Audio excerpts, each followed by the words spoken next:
श्री वाल्मिकी रामायण जसे आहे तसे मराठीमधून. वाल्मिकी रामायण एकूण 7 कांडांमध्ये विभागलेले असून पहिल्या कांडाचे नाव बालकांड असे आहे. हे 7 कांड बालकांड, अयोध्याकांड, अरण्यकांड, किष्किंधाकांड, सुंदरकांड, युद्धकांड आणि उत्तरकांड इत्यादी.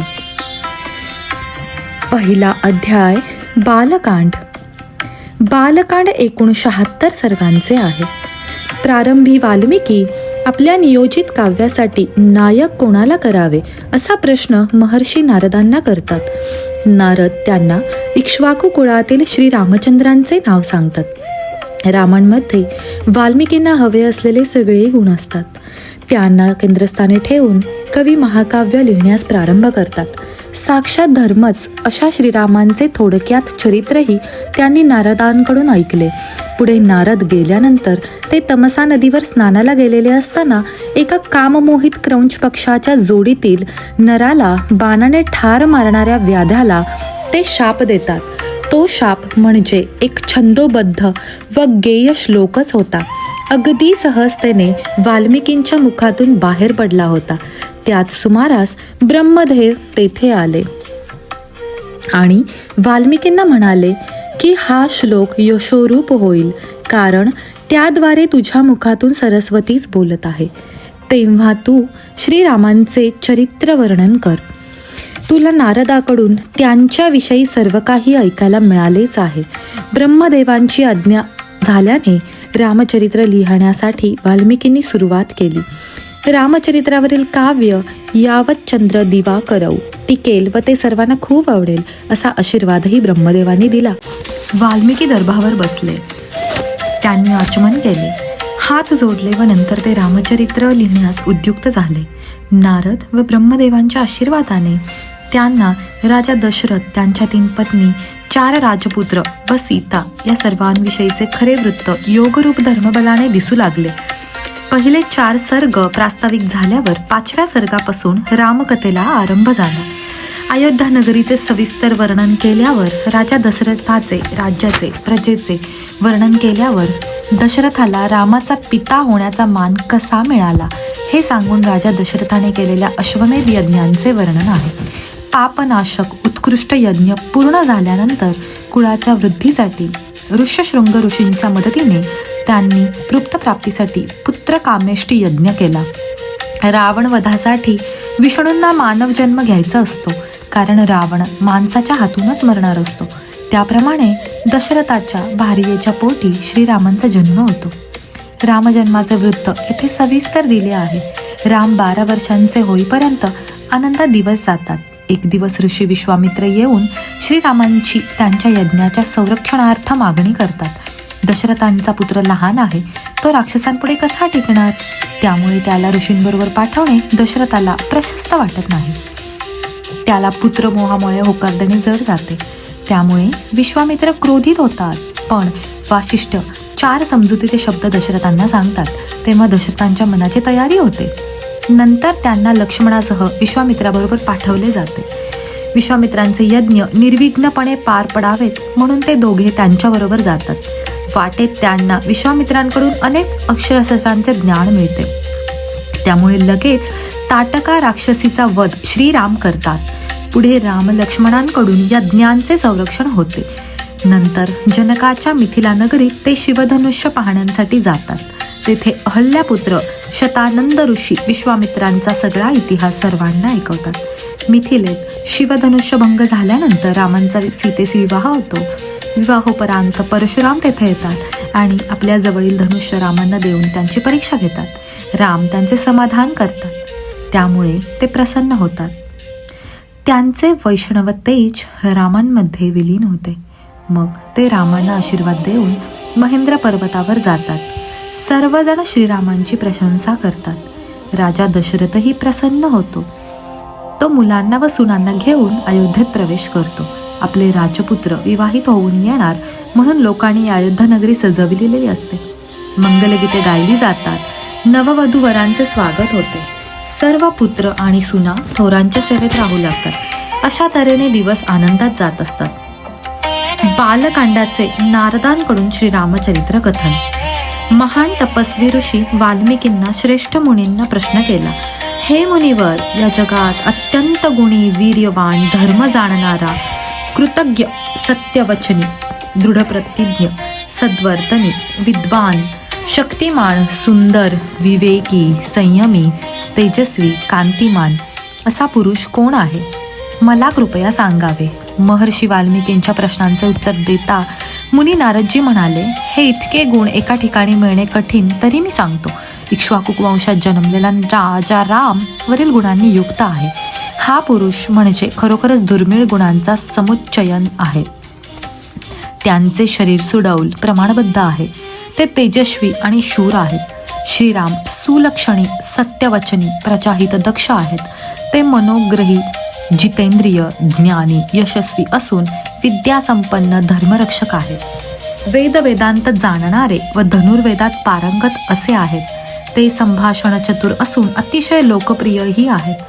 आईला आनंद देणारे श्रीराम साधूंनाही सन्मानाने वागवतात. त्यांचे बळ विष्णूप्रमाणे तर क्षमा पृथ्वीप्रमाणे आहे. त्यागात कुबेर तर दानात धर्मराज आहेत. असे हे उत्तम गुणी, पराक्रमी, प्रजाहित दक्ष राम आपले वडील दशरथांचेही अतिशय लाडके पुत्र आहेत. त्यांनी प्रजेचे हित दृष्टीसमोर ठेवून श्रीरामांना युवराज्याभिषेक करायचे ठरविले. महाराज दशरथांनी युवराज्याभिषेकाची तयारी जोरात सुरू केल्यानंतर त्यांची पत्नी कैकेयी बिथरली. तिला पूर्वी दिलेल्या वराची आठवण दशरथाला करून देऊन त्या वराप्रमाणे श्रीरामांना वनवास व भरताला राज्य मागून घेतले. मातेच्या आनंदासाठी पित्याच्या आज्ञेप्रमाणे श्रीराम वनवासाला निघाले. लक्ष्मणाने बंधुप्रेमामुळे आणि पत्नी असल्यामुळे सीतेनेही वनवास पत्करला. दूरपर्यंत त्यांना सोडायला सर्वजण गेले. तेथून श्रीराम, लक्ष्मण व सीता वनात जाऊन राहू लागले. तेथून ते चित्रकूट पर्वतावर गेले. तेथे एक झोपडी बांधून ते राहू लागले. पण इकडे अयोध्येत पिता पुत्र शोकाने व्याकुळ होऊन स्वर्गवासी झाले. तेथे भरत आला. तो मामांकडे गेला होता. त्याने राज्याचा स्वीकार न करता सरळ चित्रकूट पर्वताचा रस्ता धरला. तेथे गेल्यानंतर श्रीरामाला भक्तिभावाने अयोध्येला परत चालण्याची विनंती त्यांनी केली. पण पित्याच्या आज्ञेने आलेल्या रामांनी परतायचे नाकारले व भरताला आग्रह करून परत पाठविले. मग श्रीरामांच्या चरणांना स्पर्श करून भरत अयोध्येकडे निघाले. पण जाताना त्यांनी श्रीरामांच्या चरणपादुका मागितल्या आणि अयोध्येला परतले. त्याने सिंहासनावर त्याच चरणपादुका ठेवून नंदीग्रामामध्ये श्रीरामांच्या येण्याची वाट पाहत राज्य केले. चित्रकूट जवळच असल्याने लोकांच्या येण्याची संभाव्यता ओळखून श्रीरामांनी ते सोडले व दूर दंडकारण्यात जाऊन राहिले. दंडकारण्यात त्यांनी अनेक ऋषींचे दर्शन घेतले. त्यांच्या यज्ञात व्यत्यय आणणाऱ्या राक्षसांचा संहारही केला. दंडकारण्यातच शूर्पणखा नावाच्या राक्षसीला त्यांनी विरूप केले. तिच्या हस्तकांना ठार मारले. यामध्ये अनेक राक्षस लंकाधिपती रावणाचे नातेवाईक होते. त्यामुळे तो क्रोधित झाला आणि मारीच नावाच्या राक्षसाच्या मदतीने त्याने श्रीरामांची पत्नी सीता जबरदस्तीने पळविली. जटायू नावाच्या गृध्र राजाने त्यांच्या ह्या चोरट्या कृतीला विरोध केला. पण त्या दुष्ट राक्षसापुढे त्यांचा टिकाव लागला नाही. त्यामुळे श्रीराम आणि लक्ष्मणाला सीतेचे अपहरण झाल्याचे कळते. ते दोघेही दुःखी झाले. श्रीराम विलाप करू लागले. सीतेचा शोध घेणे जरुरीचे होते. ते शोध घेत घेत दक्षिणेतील पंपा सरोवराजवळ गेले. तेथे वानर हनुमान भेटला. त्यांच्या सांगण्यावरून श्रीरामांनी त्यांच्या मित्राकडे सुग्रीवाकडे जाऊन मित्रत्वाचे नाते जोडले. त्यालाही त्याच्या संकटातून मुक्त करण्यासाठी त्यांचा वडील भाऊ वाली याला ठार मारले. अग्निसाक्षीने श्रीराम व सुग्रीवाची मैत्री झाली. सुग्रीव किष्किंधा नगरीचा राजा झाला. सुग्रीवाने सीतेचा शोध करून देण्याचे आश्वासन दिले.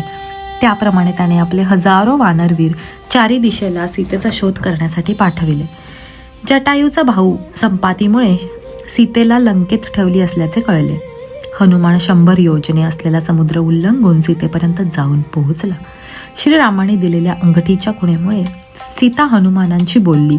तिचे दुःख त्यांना समजले. तिच्या सुटकेच्या प्रयत्नांची तीव्र निकड श्री हनुमानाने श्रीरामांना सांगितली. हनुमानाने लंकेत असताना लंका जाळली होती. त्यामुळे चिडलेला रावण काही कृती करण्यापूर्वी त्याला लंकेत जाऊन ठार मारण्याची आवश्यकताही हनुमानाने सांगितली. मग श्रीरामांच्या महान प्रतापामुळे समुद्राने घाबरून रस्ता दिला. तेथे वानराजाने नलाने पूल बांधला. त्याच पुलावरून जाऊन लंकेवर स्वारी करून श्रीरामाने रावणाचा वध केला. सीतेला सोडविले, पण तिची अग्निपरीक्षा करून तिला स्वीकारले. मग पुष्पक विमानात बसून ते अयोध्येकडे गेले. नंदीग्रामी जाऊन जटा विसर्जित करून श्रीराम सीता राज्यावर बसले. त्यांचा राज्याभिषेक झाला. त्यांनी 11,000 वर्षे राज्य केले. असे हे पुण्यमय श्रीरामांचे चरित्र वाचावे, त्यामुळे पापनाश होतो, आयुष्य वाढते आणि प्रतिष्ठा मिळते. धर्मात्मा ऋषी वाल्मिकी रामांची कथा ऐकून आनंदित झाले. त्यांनी मुनी नारदांची पूजा केली. नारदांनी जाण्यासाठी वाल्मिकींची अनुज्ञा मागितली. मग ते आकाशमार्ग निघून गेले. नंतर वाल्मिकी तमसा नदीच्या काठी गेले. तेथील सुंदर वातावरण, छानसा घाट पाहून प्रसन्नतेने ते आपल्या भरद्वाज नावाच्या शिष्याला म्हणाले, बाळ, बघ हा तट कसा छान आहे. चिखल नाही, स्वच्छ पाणी, किती प्रसन्न वाटते. मी येथे स्नान करतो. शिष्याने गुरुला वल्गले दिली. वनाची शोभा पाहत ते विहार करीत होते. तेथे एक क्रौंच पक्षाचे जोडपे प्रेमाने खेळत होते. नर आणि मादी दोघेही फार गोड बोलत होते. वाल्मिकी त्या जोडप्याकडे बघत असतानाच प्राणीमात्रांचे वैर करणाऱ्या एका पापी निषादाने त्यांच्यापैकी नरास बाण मारून पाडले. तो पक्षी रक्तबंबाळ होऊन जमिनीवर पडला. त्याची तडफड फडफड चालू होती. तेव्हा त्याची पत्नी करुण स्वरात ओरडू लागली. उत्तम पक्ष्यांचा आपला पती नेहमी आपल्या समवेत उडवत असे. आता तो असा पडलेला पाहून ती चित्कारू लागली. तांबडा तुरा डोक्यावर असलेला तो कामभावनेने वेडापिसा झालेला होता. असा पती दुरावल्याने क्रौंची दुःखाने रडत होती. धर्मात्मा वाल्मिकींना ते दृष्ट पाहून त्या दोन्ही पक्षांची दया आली. दयाळू ऋषींना हा अधर्म झाला आहे असे वाटले व त्या मादीकडे पाहून त्यांनी निषादाला उद्देशून म्हणले, निषादा, तुला ही कधीच शांती मिळणार नाही, कारण क्रौंचाच्या या जोडप्यापैकी जो कामभावनेने मोहित झाला होता अशा नराची काहीही अपराध नसताना तू हत्या केली आहेस. नंतर महाऋषींना वाटून गेले की मी या पक्षाच्या दुःखाने पीडित होऊन हे काय बोलून बसलो. मग थोडे शांत झाल्यावर त्यांच्या लक्षात आले की शोकाकुल मनस्थितीत माझ्या तोंडून जे वाक्य बाहेर पडले आहे ते 4 चरणात बद्ध आहे. त्याच्या प्रत्येक चरणात 8 अक्षरे आहेत. ते गाताही येईल. त्यामुळे माझे हे वाक्य श्लोकरूपी झाले असले पाहिजे. महर्षींचा शिष्य हे ऐकून प्रसन्न झाला. तो म्हणाला, हो, तुमचे वाक्य श्लोकरूपीच झाले आहे. मग एका पायरीवर बसून वाल्मिकींना विधीपूर्वक स्नान केले. डोक्यात त्या श्लोकाचा विचार घेऊनच ते आश्रमाकडे परतले. आश्रमात येऊन महात्मा वाल्मिकी आसनस्थ झाले. मनात त्या श्लोकाचा शापवाणीचाच विचार चालू होता. इतक्यात महातेजस्वी विश्वाची निर्मिती करणारे सर्व समर्थ चतुर्मुख ब्रह्मदेव तेथे आले. वाल्मिकी पटकन उठून उभे राहिले. त्यांनी ब्रह्मदेवांना आसन दिले. त्यांची पूजा केली. वाल्मिकींचे अस्वस्थ मन जाणून ब्रह्मदेव म्हणाले, ब्रह्मण, तुमच्या तोंडून जे छंदबद्ध वाक्य श्लोकरूपात आले ते माझ्या संकल्पाने आणि प्रेरणेमुळे तुमच्या वाणीतून आले आहे. तुम्ही श्रीरामांचे संपूर्ण चरित्र या श्लोकात पूर्णपणे चित्रित करा. श्रीराम मोठे धर्मात्मा, धैर्यवान पुरुष आहेत. नारदांनी त्यांचे चरित्र तुम्हाला ऐकवलेच आहे. त्यांच्या चरित्रातील अज्ञात असा भागही ज्ञात होऊन तुम्ही लिहू लागाल. तुमचे हे काव्य खूप चांगले होईल. तेव्हा मी सांगतो, मुनिश्रेष्ठ वाल्मिकी, तुम्ही श्रीरामचंद्रांची अतिशय पवित्र आणि मनोरम कथा लोकबद्ध करून लिहा. पृथ्वीवर जोपर्यंत नद्या पर्वत आहेत तोपर्यंत ती कथा वाचली जाईल. तोपर्यंत श्रीरामांचा प्रचार होत राहील. एवढे बोलून ब्रह्मदेव अंतर्धान पावले. शिष्यांनीही ओळखले. गुरुच्या हृदयातील दुःखच वाणीद्वारा श्लोक घेऊन आले. महर्षी वाल्मिकींनाही अशा श्लोकात रामकाव्याची रचना करावी असे वाटू लागले आणि थोड्याच दिवसात श्री रामचंद्रांच्या चरित्राची हजारो श्लोकांमध्ये बद्ध अशी काव्यरचना त्यांनी केली. तीच रामायणाची कथा. श्री रामचंद्रांची कथा मुनी नारदांकडून महर्षी वाल्मिकींनी ऐकली होती. विधीपूर्वक आचमन करून दर्भावर बसून एकाग्रतेने योगधर्माच्या सहाय्याने श्री रामचंद्रांच्या चरित्राचे लेखन करू लागले. सत्यप्रतिज्ञ श्रीरामाने ज्या ज्या गोष्टी केल्या त्या सर्व गोष्टी त्यांच्या दृष्टीत दिसल्या. वाल्मिकींनी योगधर्माच्या बळावर साक्षात्कार करून घेतला. सर्व घटना तळहातावर ठेवलेल्या आवळ्याप्रमाणे प्रत्यक्ष पाहिल्या. श्रीरामांच्या चरित्राचे यथार्थ रूपाने निरीक्षण करून महाबुद्धिमान महर्षी वाल्मिकी त्या सर्वाला महाकाव्याचे रूप देण्याचा प्रयत्न केला. नारदांनी जसे वर्णन केले होते त्याच क्रमाने भगवान वाल्मिकींनी रघुवंश विभूषण श्रीरामांचे वर्णन रामकाव्यात केले. हे सगळ्यांच्या कानांना प्रिय लागणारे, चित्ताला आकर्षून घेणारे आहे. हे धर्म, अर्थ, काम, मोक्ष गुणांनी युक्त आणि सर्व गुणांचे विस्ताराने प्रतिपादन करणारे आहे. श्रीरामांचा जन्म, त्यांचे पराक्रम, सर्वानुकूलिता, लोकप्रियता, क्षमा, सौम्यभाव, सत्यशीलता यांचे वर्णन आहे. श्री रामचंद्रांनी वनवासातून परत आल्यावर राज्याचा कारभार आपल्या हातात घेतला. त्यानंतर वाल्मिकींनी त्यांच्या चरित्रावर महाकाव्य रचले. यात 24,000 श्लोक, 500 सर्ग, उत्तराकांडासहित 7 कांडांचे वर्णन. सर्व रामायण पूर्ण केल्यावर सामर्थ्यशाली महाज्ञानी ऋषींनी विचार केला की हे महाकाव्य जनमानसांपर्यंत पोहोचवायला हवे. मग त्यांनी मुनिवेशातील लव आणि कुश यांना ते काम सांगितले. त्यांचा आवाज मोठा गोड होता. त्यांची धारणाशक्ती अद्भुत होती. ते शास्त्रात, वेदात पारंगत होते. त्यांना संपूर्ण रामायणाचे अध्ययन करायला लावले. दोघे भाऊ लव आणि कुश महाकाव्य गाऊ लागले. ते दोघेही संगीतशास्त्र जाणत होते. ते गोड आवाजाचे आणि गंधर्वाप्रमाणे मनोहारी रूप असणारे होते. श्री रामायणाला आरंभ, अयोध्येचे वर्णन. सर्व पृथ्वी पूर्वकाळी प्रजापती मनूपासून आत्तापर्यंत विजयशाली पुरुषांच्या अधिकारात राहिली. महाराजा प्रतापी सगर ज्यांच्या कुळात उत्पन्न झाला त्याच इक्ष्वाकू वंशीय महान राजांच्या कुळात त्यांच्या परंपरेत रामायण नावाच्या ऐतिहासिक काव्याचे अवतरण झाले आहे. आम्ही दोघे सुरुवातीपासून त्या काव्यांचे संपूर्ण गायन करू, त्यामुळे 4 पुरुषार्थांची सिद्धी होईल तेव्हा ऐकावे. कौशल नावाचा एक प्रसिद्ध देश आहे. तो शरयू नदीच्या तीरावर वसलेला आहे. तेथेच समृद्ध सुखी असे अयोध्या नावाचे एक नगर आहे. ते सर्वत्र प्रसिद्ध आहे. ते नगर स्वतः मनूने वसवले आहे. 12 योजने लांब व 3 योजने रुंद अशी ती सुंदर नगरी होती. सुंदर राजमार्ग त्या नगराची शोभा वाढवीत. धर्म आणि न्याय यांच्या बळावर आपल्या महान राष्ट्राला वृद्धिंगत करणाऱ्या दशरथ राजाने अयोध्या वसवली होती. तेथे सर्व सुखे, समृद्धी होती. नगरी खूपच सुंदर होती. तेथे पाणी, धनधान्य यांची सुबत्ता होती. उत्तम गुणांनी संपन्न, संपूर्ण वेद पारंगत विद्वान श्रेष्ठ ब्राह्मण नगरीत राहत. ते दान करणारे, सत्यात तत्पर असे होते. अशा नगरीचा संरक्षण राजा दशरथ होता. तो प्रजेचे प्रेमाने पालन करी. तो दूरदर्शी, महान, तेजस्वी राजा होता.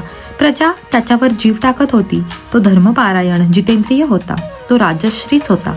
त्याच्या राज्यात दैन्य, दुःख नव्हते. 4 वर्णांचे लोक आपापल्या वर्णाप्रमाणे कर्तव्य पालन करीत. 3 योजने रुंद असलेल्या अयोध्येत 2 योजने जागा अशी होती की जिथे पोहोचून कोणालाही युद्ध करता येत नसे. म्हणूनच ती नगरी अयोध्या या नावाने प्रसिद्ध झाली. दशरथांचे 8 मंत्री होते. तेच राज्याचे हित पाहत. वसिष्ठ आणि वामदेव हे 2 महर्षी दशरथ राजांचे माननीय पुरोहित होते. राजकोष भरण्याच्या कामी चतुरग्न सेना मग्न असे. सर्व राजनीतीला अनुसरून काम करायचे. न्यायानेच खजिना भरला जायचा. सर्व राज्यात पूर्ण शांती असायची. मंत्री व्रती होते. राजाचे हितचिंतक होते. गुप्तचरांचे राज्यावर बारीक लक्ष असायचे. अधर्म असा कुठेच नव्हता. सर्वजणच राज्याच्या हितात मग्न असत. त्यामुळे राजा दशरथ आनंदात, सुखात राज्य करायचा. त्याला शत्रू राहिलेच नव्हते. मंत्री राज्याच्या हितात मग्न असत. ते सगळे स्वामीनिष्ठ, शूर व कार्यकुशल होते. त्यामुळे दशरथही तेजस्वी मंत्र्यांबरोबर शोभून दिसे. संपूर्ण धर्म जाणणारा हा महात्मा संतान नसल्याने नेहमी चिंताग्रस्त असायचा. त्याचा वंश चालवणारा कोणीच नव्हता. म्हणून त्याने पुत्रप्राप्तीसाठी अश्वमेध यज्ञ करायचे ठरवले. त्याने आपल्या बुद्धिमान मंत्र्यांशी याबाबत चर्चा केली. वेद विद्या पारंगत मुनींना बोलवून त्यांची पूजा करून त्याने आपले दुःख निवेदन केले आणि पुत्रप्राप्तीसाठी अश्वमेध करायचा ठरविल्याचे सांगितले. त्यासाठी शास्त्रोक्त पद्धतीने यज्ञ करायची इच्छाही व्यक्त केली. मंत्री व मुनींना ती कल्पना आवडली. मग यंत्रसामग्री, यज्ञाचा घोडा, शरयूच्या उत्तर किनाऱ्यावरील यज्ञभूमी ही सर्वांची व्यवस्था झाली. दशरथाजवळ धार्मिक बुद्धी होती. त्याने यज्ञ विधीपूर्वक व्हावा म्हणून तयारी सुरू केली. पुरोहितांचे आशीर्वाद घेऊन तो आपल्या स्त्रियांना महालात जाऊन म्हणाला, पुत्रप्राप्तीसाठी यज्ञ करायचा ठरवलेले आहे. तुम्ही दीक्षा घ्यावयाची आहे. तिघी राण्या खुश झाल्या. यज्ञ करायचा म्हणल्यावर सुमंत्राने एकांतात राजाला सांगितले की महर्षी काश्यपांचे विभांडक नावाचे एक पुत्र आहेत. त्यांचा पुत्र ऋष्यशृंग मुनी. तो नेहमी वनात राहतो. तो वडिलांशिवाय कोणालाच ओळखत नाही. तो ब्रह्मचारी असून त्याचा वेळ पिताची सेवा व अग्नीची पूजा यात जातो. अंगदेशाचा राजा रोमपादने दुष्काळात त्या ऋष्यशृंगाकडून यज्ञ केल्याने पाऊस पडला होता. राजाची कन्या शांता त्यांना देऊन जावई केले. परंतु तत्पूर्वी वनात राहून फक्त तपश्चर्या करणाऱ्या मुनीला स्त्री माहिती नव्हती. पण सुंदर स्त्रियांच्या सहवासात त्यांना आणले आणि मोहत टाकले. कमनीय सौंदर्याच्या स्त्रियांना पाहून ऋष्यशृंग मुनी मोहित झाले. त्यांच्या घोळक्यात राहू लागले. पण त्यांचे वडील विभांडकांना घाबरून पळून जात. मग बैचन झालेल्या ऋष्यशृंग मुनींनी स्त्रियांच्या बरोबर अंतपुरात गेले. अंगदेशात ते आल्यावर राजा रोमपादाने कन्या देऊन त्यांच्याकडून यज्ञ करावी. पाऊस पडला, दुष्काळ गेला हे सर्व सुमंत्रांकडून ऐकल्यावर राजा दशरथ सहपरिवार अंगराजाकडे गेले. तो त्यांचा मित्र होता. त्याने आपले दुःख ऐकवले आणि तुमच्या शांताचे पती मुनी ऋष्यशृंग येऊन माझा यज्ञ करतील तर मला तृप्त प्राप्ती होईल, माझ्या वंशाचे रक्षण होईल असे सांगितले. तेव्हा राजा रोमपादाने मनापासून विचार करून ऋष्यशृंग मुनींना दशरथांबरोबर पाठविले. ऋष्यशृंग मुनींचे अयोध्येत भव्य स्वागत झाले. नगरात मुनींचा मोठा सत्कार झाला. ऋषींना अंतःपुरात नेऊन दशरथाने शास्त्रोक्त विधीनुसार त्यांची पूजा केली. मुनींबरोबर पत्नी शांताही आली होती. तीनही राण्यांबरोबर आनंदात दिवस कंठित होती. बराच मोठा काळ गेल्यानंतर एक अतिशय चांगला आणि दोषरहित मुहूर्त मिळाला. त्याच वेळेस राजा दशरथांनी यज्ञाला आरंभ करायचे ठरविले. ऋष्यशृंग मुनींना प्रणाम करून यज्ञाचे प्रयोजन सांगून यज्ञ आरंभिला. वेद विद्या पारंगत ब्राह्मण व ब्रह्मवादी ऋत्विजांना बोलवून त्यांची पूजा केली आणि सर्वांच्या पुढे धर्म आणि अर्थयुक्त शब्दात ते म्हणाले, मी तृप्त प्राप्तीसाठी यज्ञ करीत आहे. माझा विश्वास आहे की मुनीवर ऋष्यशृंगांच्या प्रभावामुळे मी इच्छा प्राप्त करून घेऊ शकेन. सर्व ब्राह्मणांनी आनंदित होऊन त्यांना आशीर्वाद दिला. मग ऋष्यशृंग मुनी पुन्हा एकदा दशरथाला यज्ञ सामग्री जमवावी, यज्ञाचा घोडा सोडावा आणि शरयू नदीच्या उत्तर किनाऱ्यावर यज्ञभूमी निर्माण करावी. त्यामुळे तुम्ही 4 पुत्र प्राप्त करून घ्याल असे सांगितले. राजाला फार आनंद झाला. त्याने ही शुभवार्ता सर्वांना दिली आणि शास्त्रोक्त विधीनुसार शांतिकर्म, पुण्याह वाचन इत्यादींचे विस्ताराने अनुष्ठान करायला सांगितले. त्यामुळे विघ्नहरण होणार होते. यज्ञात चुका होण्याची भीती राहत नाही. अशा रीतीने यज्ञ विधीपूर्वक पूर्ण व्हावा यासाठी उपाय करायला सांगितले. सर्वांनी राजा दशरथांच्या बोलण्याचा आदरपूर्वक स्वीकार केला.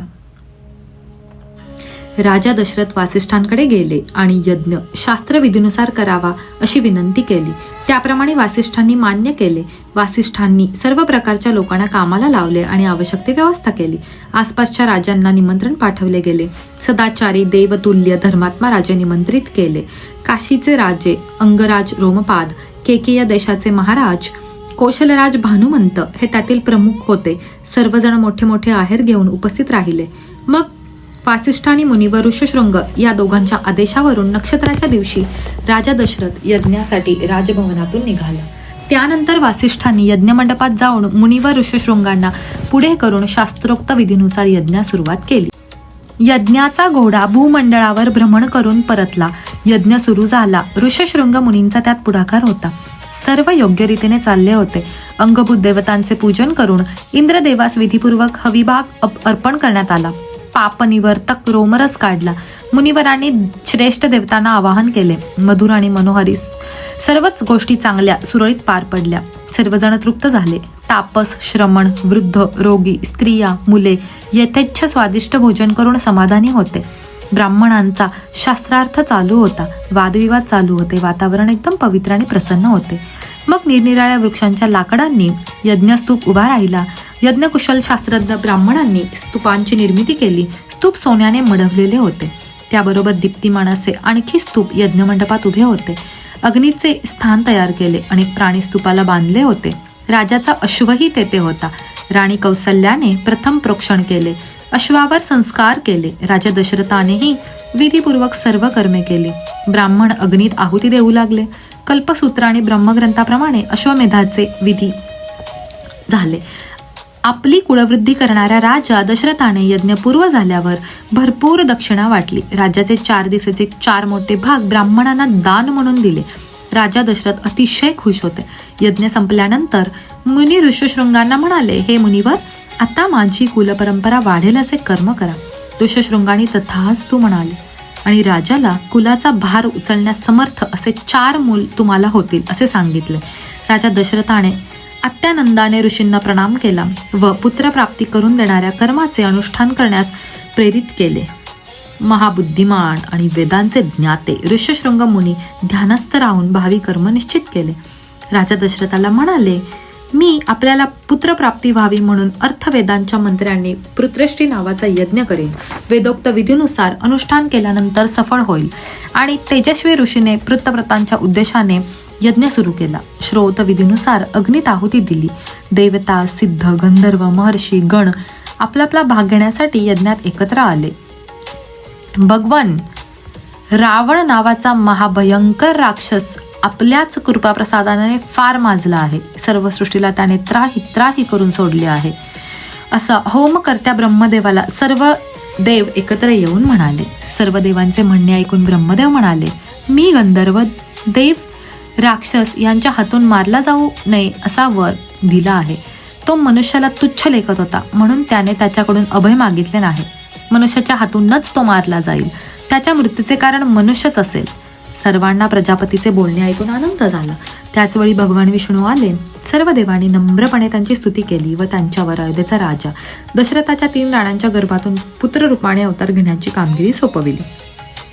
आपण मनुष्य रूपात प्रकट होऊन जगासाठी प्रबळ झालेल्या रावणास ठार मानावे. या रावणाच्या दुष्कृत्याने आम्ही सर्वजण त्रासलो आहोत. सर्व मुनींसहित सर्व सिद्ध, सर्व गंधर्व, यक्ष आणि देव त्यांच्या वधासाठी आपणास शरण आले आहेत. तुम्हीच आम्हाला त्या दुष्ट रावणाच्या त्रासातून वाचवू शकता. आपण मनुष्य लोकात अवतार घ्यावा. श्री विष्णूंनी म्हणाले, तुम्ही भीती सोडा. मी तुमच्या हितासाठी रावणाला पुत्र, पौत्र, अमात्य, मंत्री आणि बंधू बांधवांसहित मारून टाकेन. देवांना असा वर देऊन विष्णूंनी मनुष्य लोकात आपल्या जन्मभूमी संबंधी विचार केला व 4 स्वरूपात प्रकट होऊन राजा दशरथाला पिता बनविण्याचे निश्चित केले. रावणाला मारण्यासाठी मनुष्यरूप धारण करणे आवश्यक होते. म्हणून महातेजस्वी राजा दशरथ पुत्रहीन असल्याने पुत्रप्राप्ती यज्ञाच्या दृष्टीने पूजा करत आहे. त्याला आपला पिता बनवण्याचा निश्चय करून भगवान विष्णूंनी प्रजापती ब्रह्मदेवांची अनुमती घेऊन दशरथाकडे जाण्याचे ठरविले. राजा दशरथ पुत्र यज्ञाष्टी करत असताना यज्ञात अग्निकुंडातून एक विशालकाय काळपुरुष प्रकट झाला. तो अंगकांतीने प्रकाशमान होता. तो प्रज्वलित अग्नीच्या ज्वाळांप्रमाणे दैदिप्यमान होता. दिव्य खिरीने भरलेली परात त्याच्या हातात होती. राजा दशरथाला म्हणाला, राजन, मी प्रजापतीच्या आज्ञेने येथे आलो आहे. तू देवतांची आराधना करतोस म्हणून आज तुला ही वस्तू प्राप्त झाली आहे. ही देवांनी बनविलेली खीर आहे. ही संतान प्राप्त करून देते. तुम्ही ही खीर घ्या. ही खीर आपल्या योग्य पत्नींना द्या व खायला सांगा. तुम्हाला पुत्राची प्राप्ती होईल. त्यासाठी तुम्ही हा यज्ञ करीत आहात. राजा दशरथाने प्रसन्नतापूर्वक ती खिरीची परात स्वीकारली व मस्तकावर धरली. मग त्या दिव्य पुरुषाला नमस्कार करून प्रदक्षिणा घातली. देवांनी बनविलेली ती खीर स्वीकारल्यानंतर तो पुरुष अंतर्धान पावला. राजाने अंतपुरात जाऊन हर्षोत्फुल्ल होऊन आपल्या राण्यांच्या जवळ जाऊन ही पुत्रप्राप्ती करून घेणारी खीर घ्या असे सांगितले आणि 3ही राण्यांमध्ये वाटली. हा आपला सन्मान समजून ती खीर 3ही राण्यांनी आनंदाने खाल्ली. त्याचा शुभ परिणाम थोड्या दिवसात दिसू लागला. 3ही राण्यांना दिवस गेले आणि त्या 3ही राण्या गर्भवती झालेल्या पाहून राजा दशरथाच्या आनंदाला पारावर राहिला नाही. त्याचे मनोरथ जणू पूर्णच झाले होते.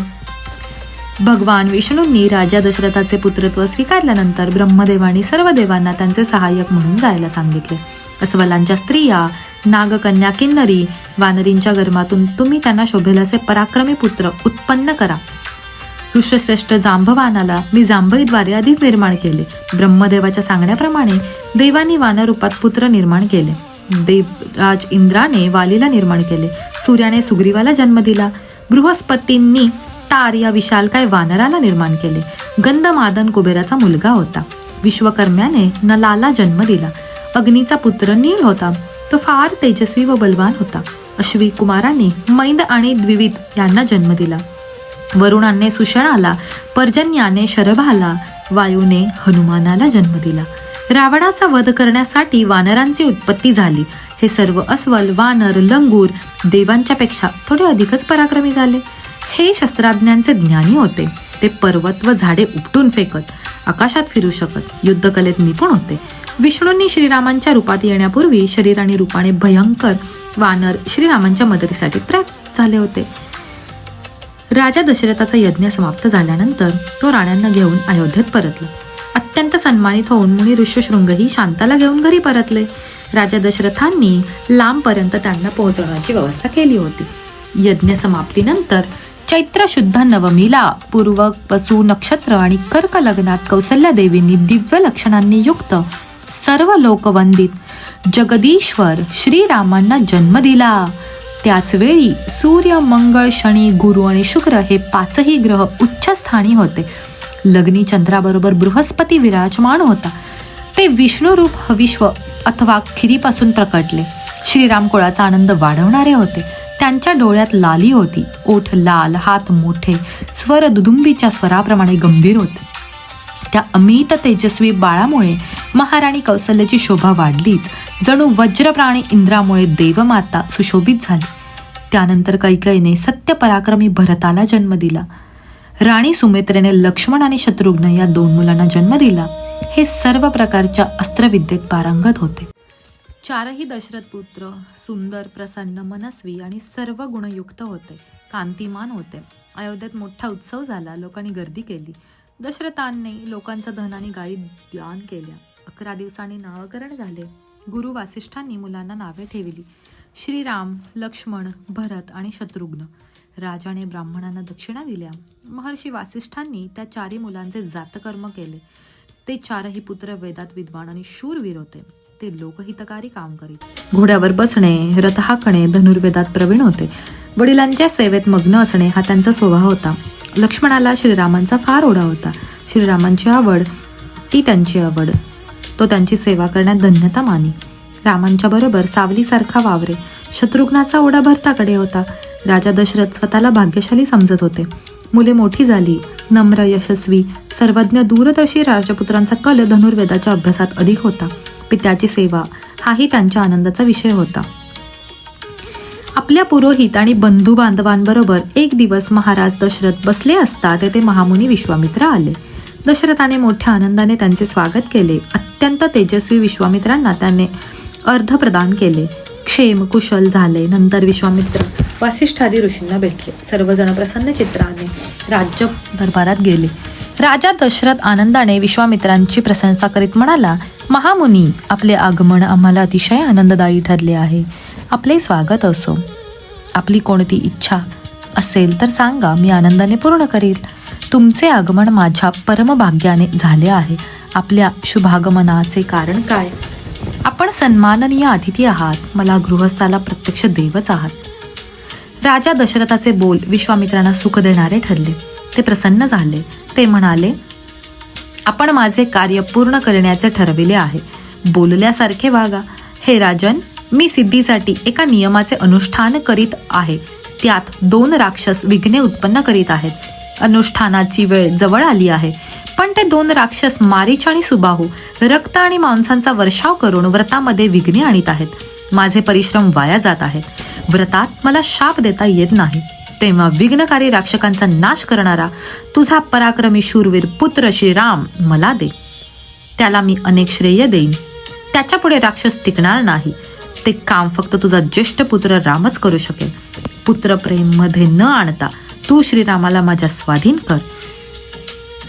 वासिष्ठ आणि अन्य तपस्वी लोक श्रीरामांचे श्रेष्ठत्व जाणतात. श्रीराम आता मोठा झाला आहे, निरासक्त आहे.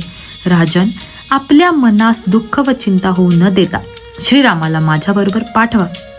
एवढे बोलून ऋषीवर गप्प झाले. राजा दशरथाला पुत्रवियोगाच्या कल्पनेनेच दुःख झाले. तो थरथर कापू लागला व बेशुद्ध झाला. विश्वामित्रांचे बोलणे त्याचे हृदय विदीर्ण करणारे होते. तो अतिशय विनयाने म्हणाला, महर्षी, माझा राम अजून लहान आहे. राक्षसांची युद्ध करण्यायोग्य झाला नाही. मी माझ्या अक्षिहिणी सेनेसह आपल्या रक्षणासाठी येतो, पण श्रीरामाला नेऊ नये. एवढे बोलून तो भावविवश होऊन बोलत राहिला. शिवाय श्रीरामाशिवाय मी 2 घटकाही जिवंत राहू शकणार नाही असे त्याने म्हटले. म्हातारपणी वयाच्या 60ीत मला पुत्रप्राप्ती झाली आहे. शिवाय राक्षस मायावी आहेत. त्यांचा प्रतिकार करणे त्याला जमणार नाही. हे राजाचे बोल ऐकल्यावर विश्वामित्रांनी पुलस त्यांच्या कुळात जन्मलेल्या ब्रह्माकडून वळ मिळवलेल्या रावणाविषयी त्याच्या पराक्रमाविषयी माहिती देऊन त्याचे मारीच व सुबाहू हे हस्तक आहेत असे सांगितले. मग तर दशरथ खूपच घाबरला. मी रावणासमोर युद्धात टिकू शकणार नाही. श्रीराम तर अजून लहान आहेत. मी अशा मायावी राक्षसांसमोर उभा करण्यासाठी माझा राम देणार नाही. दशरथांचे बोलणे ऐकून विश्वामित्र क्रोधित झाले. ते म्हणाले, राजन, प्रथम तूच मला मागेल ती वस्तू देण्याची प्रतिज्ञा केलीस आणि रघुकुळातील श्रेष्ठ पुरुषा तू ती मोडत आहेस. हे कुळाचा नाश करणारे कृत्य आहे. जर तुला हेच योग्य वाटत असेल तर मी जसा आलो तसा जातो. विश्वामित्रांच्या संतापाने सगळी पृथ्वी कंपित झाली. देव भयभीत झाले. तेव्हा वासिष्ठ राजाला म्हणाले, आपण थोर कुळातील आहात. धैर्यवान, श्रीसंपन्न, धर्मात्मा, उत्तम व्रतांचे पालन करणारे आहात. धर्माचा परित्याग करू नये. विश्वामित्रांजवळ असलेल्या श्रीरामाला राक्षस काहीही करू शकणार नाहीत. ते साक्षात धर्माची मूर्ती आहेत. तपश्चर्या, धर्म, विद्या यात ते वरचढ आहेत. देवांनाही त्यांचा प्रभाव माहीत नाही. मला माहीत आहे. राजन, हे महातेजस्वी, महायशस्वी विश्वामित्र प्रभावशाली आहेत. तू श्रीरामांना त्यांच्याबरोबर पाठवण्यास मागे पुढे पाहू नको. दशरथ हे ऐकून प्रसन्न झाले आणि त्याने विश्वामित्रांबरोबर श्रीरामांना पाठवण्याचे ठरवले. राजा दशरथांनी श्रीरामाबरोबर लक्ष्मणालाही पाठवण्याचे ठरवले. मग गुरूंनी स्वस्ती वाचन केले. त्यांचे मंगलसूचक मंत्रांनी अभिष्ट चिंतन केले व प्रेमाने आलिंगन देऊन दोघांना विश्वामित्रांकडे सोपविले. ते तिघे बाहेर पडले. पुढे ऋषीवर मागे राम, त्यांच्या मागे लक्ष्मण असे चालले. खांद्यांवर धनुष्य होते. कमरेला तलवारी होत्या. शरयू तीरावर गेल्यावर विश्वामित्रांनी दोघांना पाण्याने आचमन करण्यास सांगितले. ते केल्यावर आवश्यक कार्याला उशीर नको म्हणून बला आणि अतिबला नावाने प्रसिद्ध अशा मंत्रसमूहाला ग्रहण करायला सांगितले. त्यामुळे थकवा कधीही येणार नाही.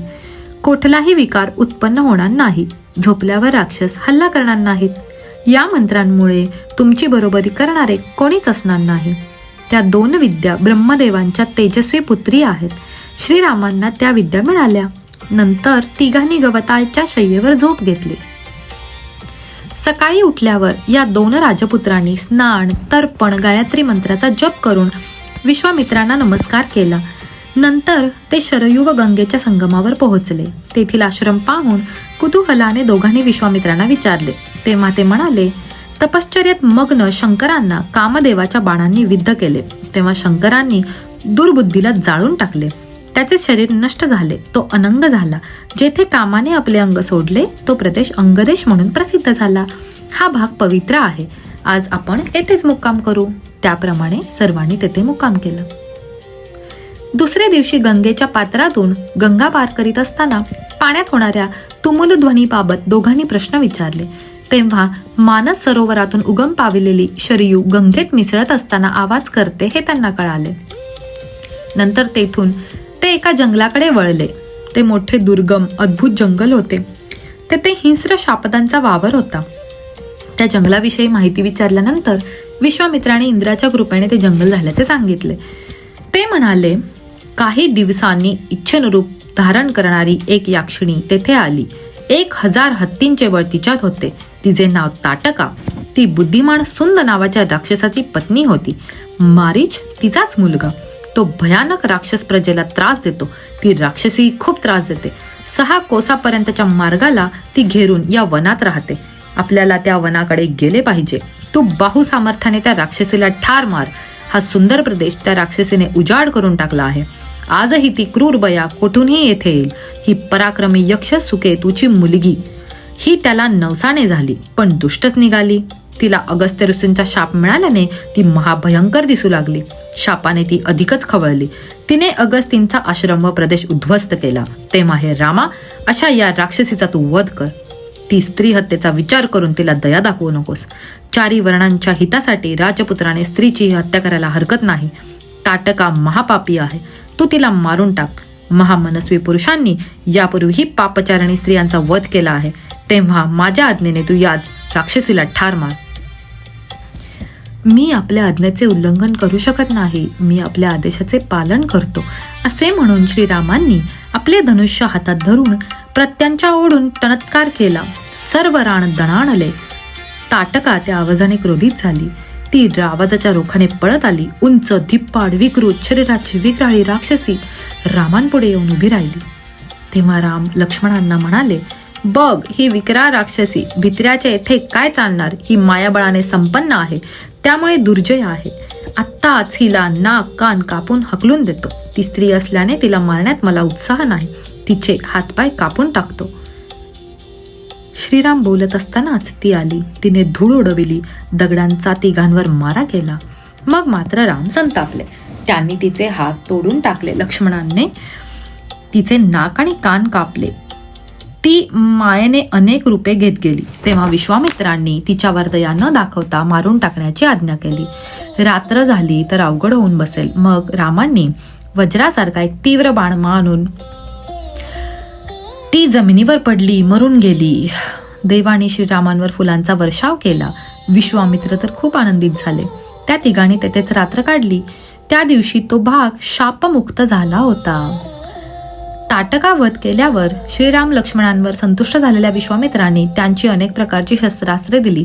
वीरा, मी तुला दिव्य आणि महान दंडचक्र, धर्मचक्र, कालचक्र, विष्णुचक्र यांच्याबरोबर इंद्राचे वज्रास्त्र, शिवाचे त्रिशूळ, ब्रह्मदेवाचे ब्रह्मशीर अशी सर्व अस्त्रे देईन असे सांगून अनेक प्रकारची दिव्य आणि प्रभावी अस्त्रे त्यांनी त्याला दिली. श्रीरामही प्रसन्न झाले. नंतर अस्त्रांचे संहार विधी विश्वामित्रांनी त्या दोघांनाही समजून सांगितले. त्यांनी अस्त्रांचे ज्ञान प्राप्त करून घेतल्यावर विश्वामित्रांना म्हणाले, समोरच्या पर्वतावर असलेले हे मनोहरी स्थान कसले आहे? येथे कोणाचा आश्रम आहे?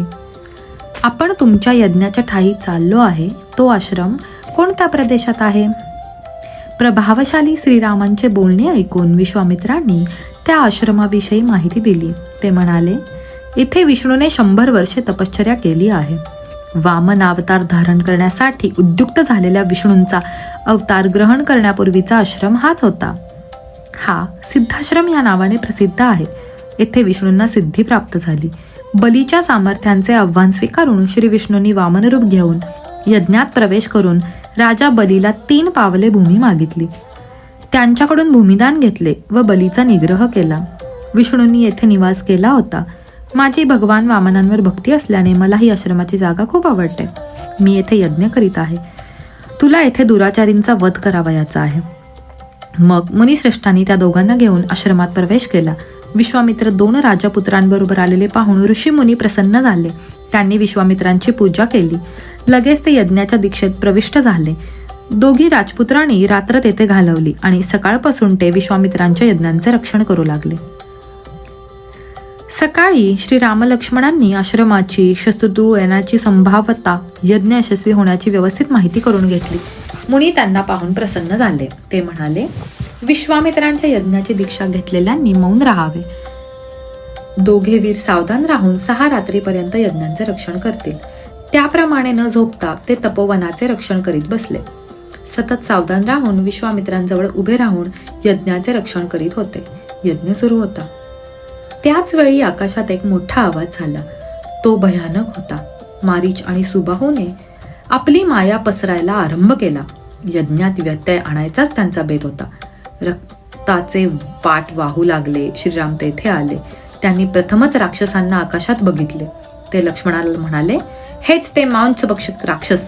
नंतर श्रीरामांनी त्या राक्षसांवर एक अस्त्र फेकले. ते अत्यंत तेजस्वी होते. त्याचा जबरदस्त प्रहार मारीचाच्या छातीवर झाला. तो समुद्रात जाऊन पडला. त्याला ठार न मारता दूर नेऊन टाकले. यज्ञात विघ्ने आणणाऱ्या दुसऱ्या निर्दयी दुराचारी रक्तभोगी राक्षसावर श्रीरामांनी अग्नेयास्त्र फेकले. ते छातीला लागून सुबाहू जमिनीवर कोसळला. एका बाणाने सर्व निराचारांना मारून टाकले. मुनींचा खूप आनंद झाला. विश्वामित्र श्रीरामांना म्हणाले, मी कृतार्थ झालो. तू गुरुच्या आज्ञेचे पालन केले आहे. श्रीरामाकडून विश्वामित्रांच्या यज्ञाचे रक्षण झाल्यावर विश्रांती घेऊन ते मिथिलेला जायला निघाले. विश्वामित्र म्हणाले, मिथिलेचा राजा जनक परमधर्म यज्ञ आरंभ करणार आहे. तेथे आपण जाऊ. तेथे एक अद्भुत धनुष्य रत्न आहे. तुम्ही ते बघावे असे आहे. मागील एका यज्ञात ते धनुष्य देवांनी जनकाच्या पूर्वपुरुषाला दिले आहे. ते जड व प्रबल आहे. त्याचे मोजमाप नाही. ते प्रकाशमान आहे. त्याची प्रतंचा देव, गंधर्व, असुर, राक्षस कोणीही ताणू शकत नाही. आपण तेथे गेलो तर यज्ञाबरोबरच ते धनुष्यही पाहता येईल. ते जनकाच्या देवघरात पूजले जाते.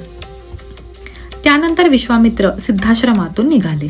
रस्त्याने जाताना त्यांनी ब्रह्मपुत्र कुशाच्या 4 मुलांची शोणभद्र तटवर्ती प्रदेश ही वसूंची भूमी कशी आहे हेही सांगितले आणि शेवटी कुशनामाच्या सुंदर कन्यांची कथा ऐकवली. त्या वायूच्या शापाने कुब्जा कशा झाल्या हेही सांगितले. राजा कुशनाभाकडून मुलींच्या क्षमाशीलतेचे व धैर्याचे कौतुक करून विश्वामित्राने त्यांना ब्रह्मदत्ताची उत्पत्ती कशी झाली व त्याच्याशी या मुलींचा विवाह कसा झाला हेही ऐकवले. विश्वामित्रांनी आपले वडील गाधीची जन्मकथा ऐकवली. पुढे रात्री विश्रांती घेऊन ते चालू लागले तेव्हा श्रीरामाने गंगेची उत्पत्ती कशी झाली हे विचारले. ही कथाही सांगितली. हिमालयाची कन्या गंगा रमणीय देवनदीच्या रूपात देवलोकात आरूढ झाली होती. मग जलरूप प्रवाहित होऊन लोकांचे पाप क्षालन करीत रसातळात पोहोचली. श्रीरामाने विचारले म्हणून विश्वामित्रांनी सगर पुत्रांची उत्पत्ती, इंद्राकडून राजा सगराच्या यज्ञाचा घोडा पळविल्याने सगर पुत्रांकडून सगळ्या पृथ्वीचे भेदन कसे झाले हेही सांगितले. ब्रह्मदेवाने गप्प राहून जे होईल ते पाहायला देवांना सांगितले होते. पृथ्वी खणत सगर पुत्र कपिल ऋषींच्या जवळ पोहोचले आणि त्यांच्या रागाने भस्म झाले.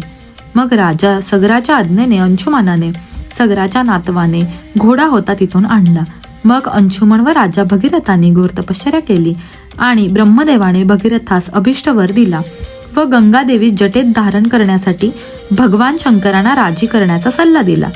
राजा भगीरथाच्या तपश्चर्येने भगवान शंकर प्रसन्न झाले व त्यांनी गंगेला आपल्या डोक्यावर धारण करून बिंदू सरोवरात सोडले.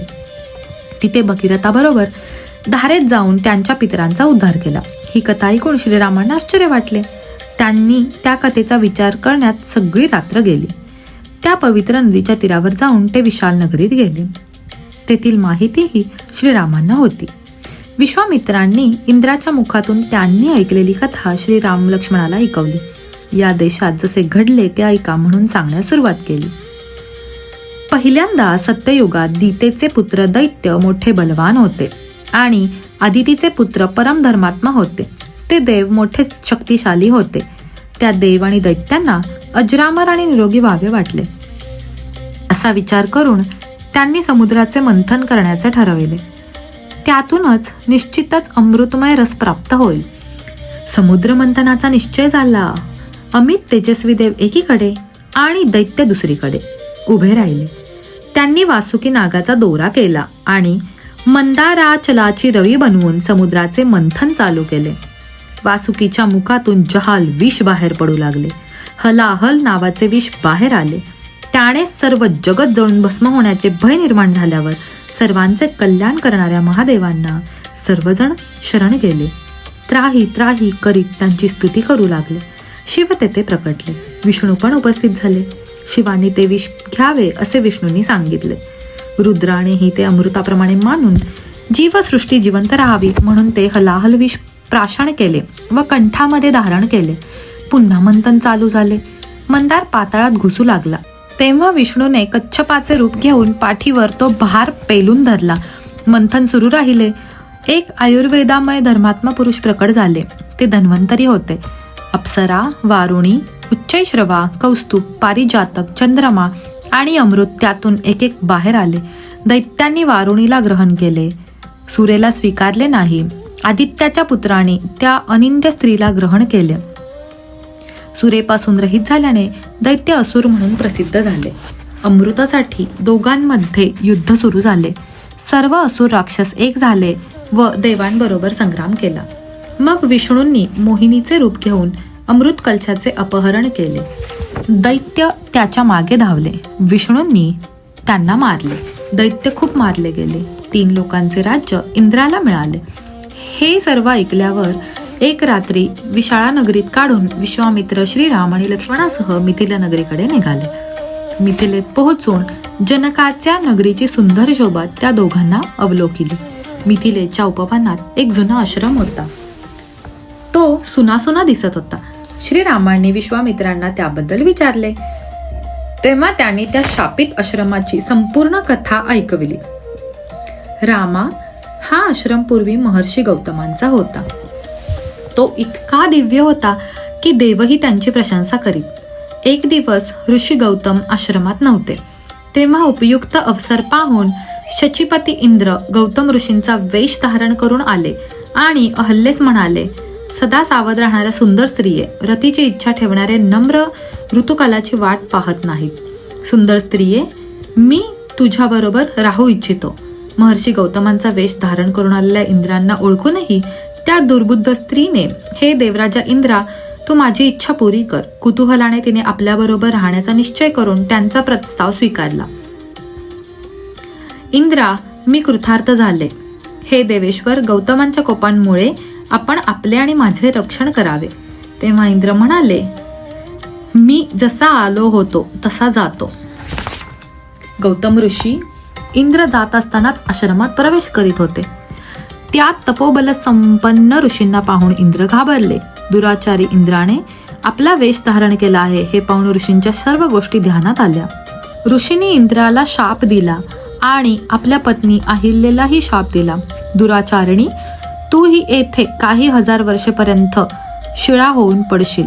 जेव्हा दशरथ पुत्र श्रीराम येथे पदार्पण करतील त्यावेळी तुझा उद्धार होईल. मग पुन्हा तू माझ्याकडे येशील. असे म्हणून गौतम ऋषी आश्रम सोडून गेले व हिमालयात जाऊन तपश्चर्या करू लागले. मग विश्वामित्र श्रीरामांना म्हणाले, रामा, चल तेथे जाऊन अहल्येचा उद्धार कर. तेथे आश्रमात जाऊन श्रीरामांनी पाहिले की अहल्या आपल्या तपश्चर्येने दैदिप्यमान होत आहे. तिला कोणीही पाहू शकत नसे. तिचे स्वरूप दिव्य होते. गौतमांच्या शापामुळे श्रीरामांचे दर्शन होण्याआधी तीनही लोकातील कुठल्याही प्राण्याला तिचे दर्शन होणे कठीण होते. श्रीरामांचे दर्शन होताच गौतमांच्या शापाचा शेवट झाला. अहल्या सर्वांना दिसू लागली. श्रीराम आणि लक्ष्मण अहल्येच्या दोन्ही पायांना स्पर्श करून विनम्र भावेने नमस्कार केला. गौतमांचे वचन अहल्येला आठवले. तिने श्रीराम व लक्ष्मण यांना स्वीकारले. पाद्य अर्घ्य अर्पण करून त्यांचा आदर सत्कार केला. श्रीरामांनी आतिथ्य ग्रहण केले. अहल्येने तपश्चक्तीने विशुद्ध रूप प्राप्त करून घेतले आणि गौतम ऋषीही अहल्येला परत मिळवून सुखी झाले. गौतम ऋषींच्या आश्रमातून ते तिघे थेट मिथिलेत राजा जनकाच्या यज्ञमंडपात गेले. तेथे हजारो विद्वान ब्राह्मण वेदाभ्यासी दिसत होते. राजा जनकाने विश्वामित्रांचे विनीतभावाने स्वागत केले. नंतर अनेक ऋषी आले. त्यांनी विश्वामित्रांना अभिवादन केले. मग राजा जनकाने विश्वामित्रांना बसण्यास एक सन्माननीय आसन दिले. नंतर देवांप्रमाणे दिसणाऱ्या पराक्रमी आयुध धारण करणाऱ्या 2 वीरांविषयी राजाने चौकशी केली. तेव्हा विश्वामित्राने ते दशरथ महाराजांचे पुत्र असल्याचे जनकाला सांगितले व त्यांनी सिद्धाश्रमात केलेल्या पराक्रमापासून अहिल्या उद्धारापर्यंतची कथा त्याला ऐकवली. त्याचप्रमाणे आपल्या येथे असलेल्या दिव्य धनुष्याविषयी माहिती जाणून घ्यायला ते आले आहेत असे सांगितले. विश्वामित्रांच्या तोंडून हे ऐकल्यानंतर तेथे जमलेल्या अनेकांच्या शरीरावर रोमांच उभे राहिले. त्यात अहल्या गौतमाचा पुत्र शतानंदही होता. तो महातपस्वी शतानंद श्रीरामांमुळे त्यांची आई अहल्या शापमुक्त झाल्याचे ऐकून आनंदित होता व श्रीरामांची भेट घेऊन कृतज्ञता व्यक्त करतात आणि तुम्ही विश्वामित्रांसारख्या थोर ऋषींच्या संरक्षणाखाली आहात हे सांगून विश्वामित्र ऋषींचा सर्व इतिहास त्या दोघांना सांगतो. प्रथम एक तेजस्वी सूर राजा विश्वामित्र वासिष्ठ ऋषींच्या आश्रमात राहतो. वसिष्ठांच्या श्रेष्ठत्वाने ईर्ष्या सत्कार कामधेनूकडून अभिष्ट वस्तूंची सृष्टी झालेली पाहून वसिष्ठांकडे त्या गायीची मागणी, वसिष्ठाकडून झालेला नकार, हट्टी राजा विश्वामित्राकडून तिचे बळजबरीने अपहरण्याचा प्रयत्न, गायीचे दुःखी होऊन वासिष्ठांना याचे कारण विचारल्यावर त्यांच्या आज्ञेने वीरपुरुषांची सृष्टी करून विश्वामित्रांच्या सैन्याची खोडकी मोडणे, या सर्व गोष्टी तो रामाला ऐकवतो. कामधेनूच्या नुसत्या हुंकाराने अनेक वीर निर्माण झाले व त्यांनी विश्वामित्राच्या सेनेचा नाश केला. त्यामुळे विश्वामित्र अधिकच क्रोधित झाले. त्यांच्या 100 पुत्रांनी वासिष्ठांवर हल्लाच केला. वासिष्ठांच्या नुसत्या हुंकाराने विश्वामित्र पुत्रांचे भस्म झाले. मग राजा विश्वामित्र मनोमन खिन्न झाले. एकमेव जिवंत पुत्राला राज्य देऊन ते वनात निघून गेले. वनात विश्वामित्राने घोर तपश्चर्या केली. भगवान शंकर प्रसन्न झाले. त्यांनी वरमाग म्हणले, अंग उपांग उपनिषद आणि रहस्यांसहित धनुर्वेद द्यावा. देव दानव गंधर्व राक्षस महर्षी यांच्याजवळ असणारी सर्व अस्त्रे माझ्या हृदयात स्फुरावी. हे भगवंता, हीच माझी इच्छा. तथास्तु म्हणून शंकर निघून गेले आणि हा भलताच घमेंडी झाला. त्याने वासिष्ठांच्या आश्रमावर जाऊन अस्त्रांचा प्रयोग केला. सर्व ऋषीमुनी प्राणी भीतीने पळून गेले. तो आश्रम उद्ध्वस्त झाला. वासिष्ठ मुनी तेथे आले. त्यांनी विश्वामित्राचे हे कृत्य पाहिले आणि क्रुद्ध होऊन विश्वामित्रांपुढे सामना करण्याच्या दृष्टीने उभे राहिले. विश्वामित्राने वासिष्ठांवर अनेक अस्त्रांचा प्रयोग केला, पण त्याचा उपयोग झाला नाही. त्यांच्या अस्त्रशस्त्रांच्या ज्ञानाचा गर्व नाहीसा झाला. क्षात्रबळ ब्रह्मबळापुढे निस्तेज ठरले.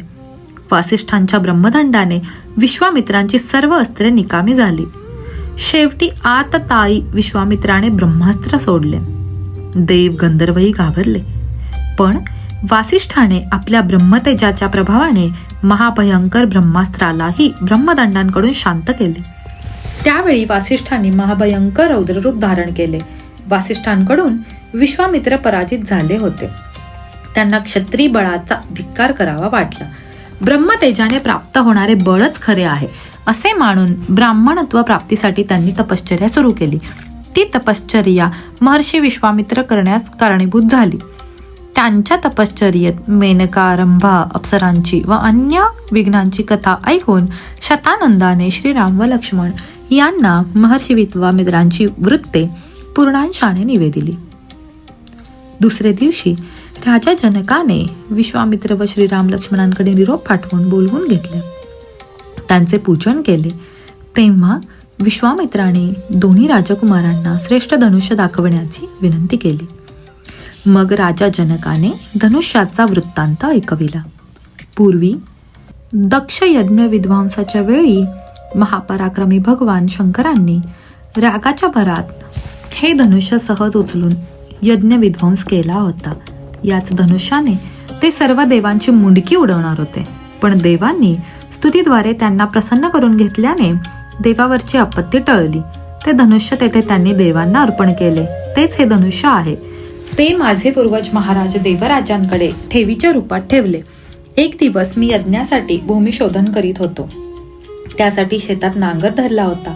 त्यावेळी नांगराच्या टोकाने उकरल्या गेलेल्या जमिनीतून एक कन्या प्रकट झाली. सीतेतून म्हणजे नांगर धरल्यामुळे खेचल्या गेलेल्या रेषेमधून निर्माण झालेली ती कन्या ही सीता होय. हिचे नाव सीता ठेवले. पृथ्वीतून प्रकट झालेली ही माझी कन्या आता मोठी झाली आहे. माझ्या या अयोनिज कन्येविषयी मी असा निश्चय केला आहे की जो आपल्या पराक्रमाने हे धनुष्य उचलेल त्याच्याबरोबरच मी तिचा विवाह करून देईन. तिला आजपर्यंत अनेक राजांनी मागणी घातली, पण मी ते मान्य नाही केले. माझी कन्या वीर्यशुल्क आहे. आता सर्व राजे मिथिलेत आले व विचारू लागले की सीतेला प्राप्त करून घेण्यासाठी कोणता पराक्रम तुम्ही निश्चित केला आहे. मी पराक्रमी जिज्ञासू अशा राजांसमोर हे शिवधनुष्य ठेवले, पण हे उचलण्यास अथवा हलवण्यास कोणीच समर्थ नव्हते. हे ऋषीवर, मी त्या राजांची अल्पशक्ती पाहून त्यांना माझी कन्या देण्याचे नाकारले. त्यामुळे लोक नाराज झाले, क्रोधित झाले. त्यांनी सर्व बाजूनी मिथिलेला घेरले. अपमान झाला, अवमान झाला असे मानून ते नरेश रुष्ट होऊन या नगरीला वेढा देऊन होते. मग 1 वर्ष वाट पाहून मी देवांना प्रसन्न करून घेतले व त्या वेढ्याला उठविले. माझ्या सैन्याकडून मार खाऊन ते पापी राजे पळून गेले. एवढा इतिहास घडवणारे असे हे शिवधनुष्य. मी ते श्रीराम व लक्ष्मण यांना दाखवतो. मुनिश्रेष्ठ, श्रीरामाने जर या धनुष्याला प्रत्यंचा चढविली तरी मी माझी कन्या सीता या राजपुत्रास देण्यास तयार आहे. राजा जनकाचे हे बोलणे महर्षी विश्वामित्रांना आवडले. त्यांनी श्रीरामाला धनुष्य उचलण्यास सांगितले. तेव्हा राजा जनकाने मंत्र्यांना आज्ञा करून ते धनुष्य आणायलाच सांगितले. चंदन आणि माळांनी सुशोभित असणारे ते दिव्य धनुष्य घेऊन मंत्री नगराबाहेर आले. धनुष्य 8 चाकांच्या मोठ्या लोखंडी पेटीत ठेवले होते. ते मोठे धनुष्य 5000 महामनस्वी वीर कसे बसे घेऊन आले. ते आले तेव्हा ते दमले. आल्यावर ते वीर म्हणाले, सर्व राजांकडून सन्मानित असे श्रेष्ठ धनुष्य तुम्हाला या 2 राजकुमारांना दाखवायचे असेल तर इथे. राजा जनक विश्वामित्रांजवळ गेले आणि हात जोडून म्हणाले, ब्राह्मण, आमच्या कुळातील श्रेष्ठ राजांनी पूजिलेले आणि कोणाही अन्य राजांना उचलण्यास अवघड असलेले हेच ते धनुष्य होत. याला सर्व देव, असुर, राक्षस, गंधर्व, यक्ष, किन्नर कोणीच उचलू शकले नाहीत. तर मग हे धनुष्य उचलणे, खेचणे, बाण लावून चालवणे किंवा प्रत्यांच्या ओढणे हे मनुष्याला कसे शक्य आहे? आम्ही हे धनुष्य आणले आहे, तुम्ही ते राजकुमारांना दाखवावे. तेव्हा विश्वामित्र श्रीरामांना उद्देशून म्हणाले, वत्सा, हे धनुष्य बघ. महर्षींच्या आज्ञेनुसार ती पेटी उघडून श्रीरामांनी धनुष्य बघितले आणि म्हणले, ठीक आहे, आता मी या दिव्य धनुष्याला हात लावतो. मी त्याला उचलण्याचा आणि चढविण्याचा प्रयत्न करतो. सर्व म्हणाले, ठीक आहे. विश्वामित्रांच्या आज्ञेने धर्मात्मा श्रीरामांनी ते धनुष्य मध्ये पकडून सहजच उचलले आणि खेळल्याप्रमाणे त्यांची प्रत्यंचा ओढली. त्यावेळी ते दृश्य हजारो लोक पाहत होते. प्रत्यंचा चढवून श्रीरामांनी ते धनुष्य आपल्या कानापर्यंत खेचले. त्याचबरोबर कट कट असा आवाज करीत ते मध्येच तुटले. तुटताना वज्रपातासारखा त्यातून प्रचंड आवाज झाला. पर्वत फाटल्यासारखा आवाज झाला. त्यावेळेला मोठा भूकंप झाला. तेथे जन्मलेले लोक अक्षरशः त्या आवाजाने बेशुद्ध पडले. राजा जनक विश्वामित्रांना हात जोडून म्हणाला, ब्राह्मण, दशरथ नंदन श्रीरामाचा पराक्रम आज मी माझ्या डोळ्यांनी पाहिला आहे. मी धन्य झालो आहे. महादेवाचे धनुष्य उचलणे ही अत्यंत अद्भुत अचिंत्य घटना आहे. माझी मुलगी सीता श्रीरामांना आपला पती म्हणून स्वीकारून जनक वंशाच्या कीर्तीचा विस्तार करील. सीता मला प्राणापेक्षा प्रिय आहे. तिला हवा तसा पती मिळत आहे. मी अत्यंत आनंदाने माझी सीता श्रीरामांना अर्पण करीन. ब्राह्मण, आपण आज्ञा केली तर माझे स्वार जाऊन अयोध्येत महाराज दशरथांना भेटतील आणि विनम्रपणे मिथिलेला येण्यासाठी निमंत्रण देतील. सीतेचा विवाह श्रीरामांबरोबर होणार आहे. श्रीराम व लक्ष्मण हे दोघेही ऋषी विश्वामित्रांबरोबर सध्या मिथिलेतच आहेत. कृपया लवकरात लवकर आपण मिथिलेत यावे. अशा रीतीने सर्व वृत्तांत महाराज दशरथांना देण्यासाठी मंत्री अयोध्येला गेले. मंत्री 3 दिवस अखंड प्रवास करून अयोध्येला पोहोचले. ते राजमहालात गेले आणि महाराज दशरथांना हात जोडून म्हणाले, मिथिलापती, विदेह राजाने विश्वामित्रांच्या आज्ञेवरून आम्हाला इथे पाठवले आहे. देवतुल्य तेजस्वी वृद्ध राजा दशरथाने विचारले असता मंत्र्याने राजा जनकाचा संदेश सांगितला.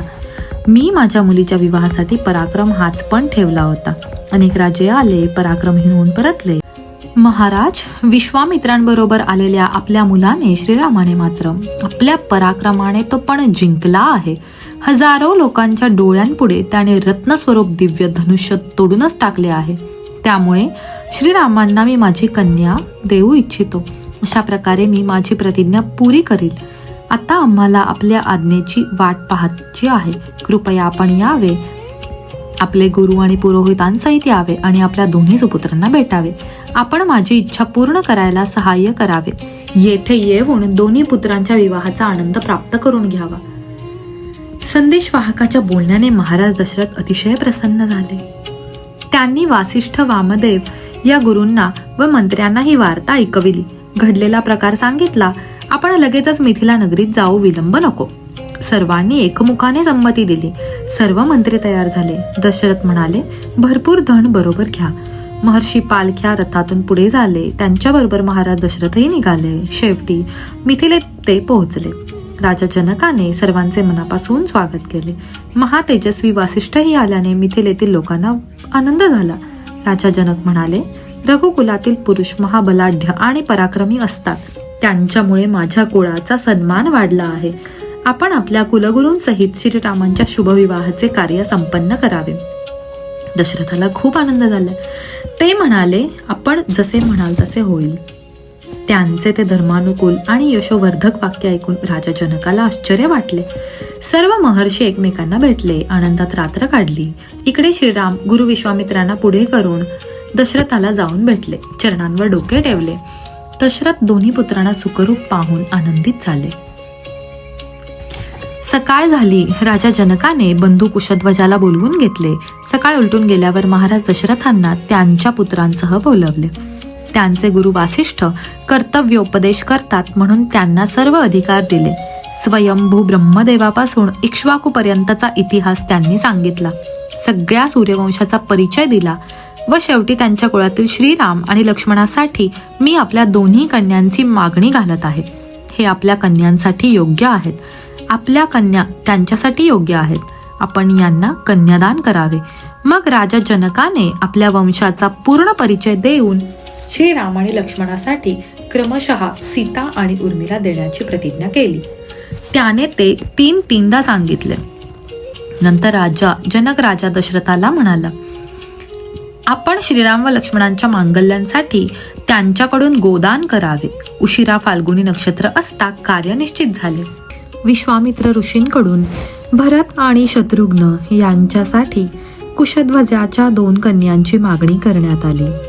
राजा जनकाद्वारा त्यांची स्वीकृती झाल्यावर राजा दशरथाने आपल्या मुलाच्या चांगल्यासाठी गोदान केले. त्यानंतर विवाहास योग्य असा विजय नावाचा मुहूर्त झाल्यावर अलंकृत होऊन श्रीराम तेथे आले. आभूषणांनी विभूषित जनक कन्या सीता तेथे आणली गेली व श्रीरामांच्या हातात मंत्राने पवित्र झालेल्या संकल्पाचे पाणी सोडले. सर्वांच्या तोंडून आशीर्वाद बाहेर पडले, नगारे वाजले, फुलांचा वर्षाव झाला. मंत्र व संकल्प जलासकट सीतेचे दान राजा जनकाने दिले. पुन्हा लक्ष्मणाकडे वळून राजा जनक म्हणाला, लक्ष्मणा, तुझे कल्याण असो. मी उर्मिलेला तुझ्या सेवेसाठी देत आहे. हिचा स्वीकार कर. हिचा हात तुझ्या हातात घे. नंतर तो भरताला म्हणाला, हे रघुनंदन भरता, मांडवीचा हात आपल्या हातात घे. मग धर्मात्मा मिथिलेशाने शत्रुघ्नाला बोलवून म्हणाले, महाबाहू, तू श्रुतिकीर्तीचे पाणी ग्रहण कर. तुम्ही 4ही भावांनी उत्तम व्रताचे पालन केले आहे. तुम्ही 4घेही आपापल्या पत्नीशी संयुक्त व्हा. मग 4ही राजपुत्रांनी आपापल्या पत्नी समवेत अग्नी, वेदी, राजा दशरथ, ऋषीमुनींची प्रदक्षिणा केली आणि वेदोक्त विधीनुसार वैवाहिक कार्य पूर्ण केले. महर्षी विश्वामित्रांनी आपल्या आश्रमात प्रस्थान केले. राजा दशरथ आपल्या 4ही सुनांना घेऊन निघाला तेव्हा राजा जनकाने मुलींना भारी हुंडा देऊन निरोप दिला. 4ही तेजस्वी राजपुत्र आनंदी वातावरणात राजा दशरथ ऋषीमुनींबरोबर जात असतानाच अचानक वातावरण बदलले. पक्षी ओरडू लागले. काहीतरी भयानक होणार अशी चिन्हे दिसू लागली. जोराचे वादळ सुरू झाले. पृथ्वी कापू लागली. सैनिक बावरले. वासिष्ठ, वामदेव व 4ही राजपुत्र सावधपणे पाहत होते. एवढ्यात राजा दशरथाने भगवान परशुरामांना येताना पाहिले. ते भयानक दिसत होते. डोक्यावर जटा, दाढी, मिशा, कमरेला घट्ट धोतराचा काचा मारलेला होता. एका हातात प्रचंड परशु व दुसऱ्या हातात धनुष्यबाण. सर्वजण हात जोडून त्यांना विनंती करू लागले. राम राम म्हणत वासिष्ठांनी त्यांना अर्घ्य दिले. राजा दशरथ घाबरून गेला होता. परशुरामांनी आपल्या बरोबर अद्भुत पराक्रमाने शिवधनुष्य तोडण्याचा श्रीरामाचा विषय काढला. त्यांनी दुसरे जवळचे भयंकर आणि विशाल धनुष्य काढून श्रीरामांना खेचून बाण चढवायला सांगितले. ते वैष्णव धनुष्य होते. श्रीरामाने शिवधनुष्यासारखे प्रबळ वैष्णव धनुष्य हाती घेतले. ते म्हणाले, मी क्षत्रिय व तुम्ही ब्राह्मण, देवासमान आहात. मात्र मला पराक्रमहीन, असमर्थ मानत असाल तर सांभाळा. माझे तेज व पराक्रम पहा. तुमचा तपप्राप्त पुण्यलोक नष्ट करतो. परशुरामांचे वैष्णव तेज बाहेर पडून श्रीरामात मिळाले. मग भगवान परशुराम निस्तेज होऊन महेंद्र पर्वतावर गेले. ऋषीमुनी रामाची प्रशंसा करू लागले. राजा दशरथाचे भय नष्ट करून श्रीराम सर्व ऋषीमुनींसह अयोध्येत प्रवेशले. 4 राजपुत्र आपापल्या पत्नींना घेऊन येणार म्हणून लोकांनी नगरी सजवली होती. सर्व राण्यांनी मंगलगीत गातच सुनांना घरात नेले. सर्वांना देवापुढे नेऊन देवपूजन करविले. सुनांनी वंदनीय सासू सासऱ्यांना प्रणाम केला. श्रीराम लक्ष्मणाला तर लोक फार दिवसांनी पाहत होते. भरत व शत्रुघ्नाला मामा सुदाजित घ्यायला आला होता. तो त्या दोघांना घेऊन गेला. श्रीराम आणि लक्ष्मण पिता, माता, गुरु यांच्या सेवेत दिवस घालवू लागले. श्रीराम सीतेला व लक्ष्मण उर्मिलेला सुखात ठेवण्याचा प्रयत्न करीत होते. दिवस आनंदात जात होते. बालकांड समाप्त.